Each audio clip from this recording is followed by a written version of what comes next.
Yun, nakakasilaw.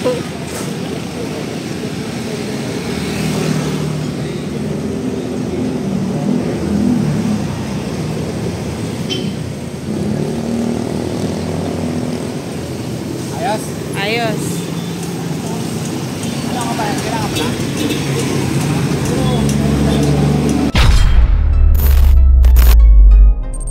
Germs, magandang araw sa inyong lahat. Magandang araw sa mga followers natin dito sa ating Facebook page. Magandang araw din sa mga subscribers natin dito sa ating YouTube channel. Ngayong araw, mayroong bumisita sa atin ADX160. At ang gagawin natin dito ay rewiring. Meron siyang existing na busina tsaka laser gun. Ang request na lang ni Sir ay magkakaroon tayo ng additional na mini driving light, which is yung Zenlo M5 yung ilalagay natin. Eto, tapos na yung wiring natin dito, nailatag na natin yung harness, natay din na natin yung mga wire, tapos naikabit na rin natin yung mga switches natin. Ayan, kung nakikita nyo, okay na yan lahat, all set na yan. So, bali ngayon, ang gagawin na lang natin dito ay bubuuin natin yung motor nya, ibabalik natin yung mga kaha, ibabalik natin yung mga parts na tinanggal natin. Share ko na din pala sa mga naka ADX160 dyan. Dito kasi sa JR Motoworks, marami na rin kami nagawang ADX160 dito. So ito, hindi ko na alam kung pang ilan na to. Pero nakapag-develop na rin kami dito ng harness para sa busina, MTL, tapos kung gusto mo ng aux light, yan, meron din tayo dito. Dati kasi pag nag-wiring tayo, medyo matagal pa tayo maglatag ng wire. Hindi pa natin alam yung mga haba ng wire na ginagamit natin dito. Pero ngayon, okay na. Ayan, kung makikita nyo yung harness natin, nakalatag na siya ng maayos. Nakatay din na siya ng maayos. Tapos, saktuhan na din yung haba ng mga wire niya. Hindi na siya yung overcut. Hindi na siya kulang-kulang. Ayan.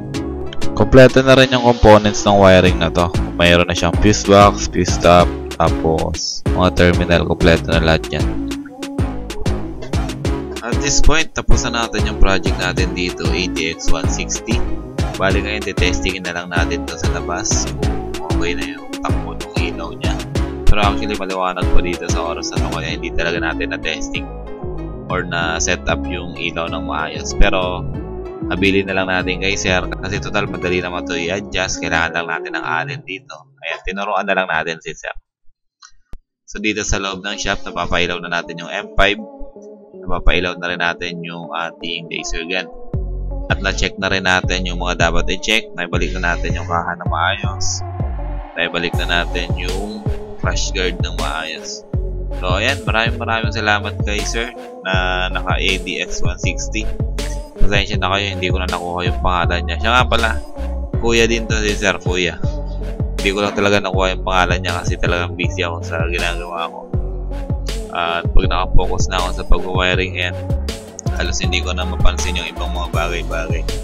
Pero ito, okay na. Lalabas na natin.